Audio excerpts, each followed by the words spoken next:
Im Zuge der halbjährlichen Kontrolle schaue ich bei meinen Patienten immer danach, ob wir irgendwelche Anzeigen von Bruxismus, dem sogenannten Zähneknirschen, haben.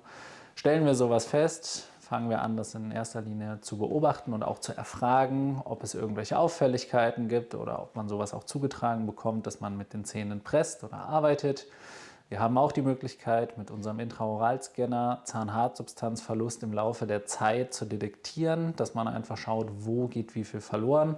Und gemäß dem Falle, wir haben einen solchen Zahnhartsubstanzverlust, interagieren wir dann mit dem Patienten bzw. reagieren darauf, indem sie von uns eine individuell angefertigte Schiene erhalten, die weiteres Abknirschen der Zähne verhindert.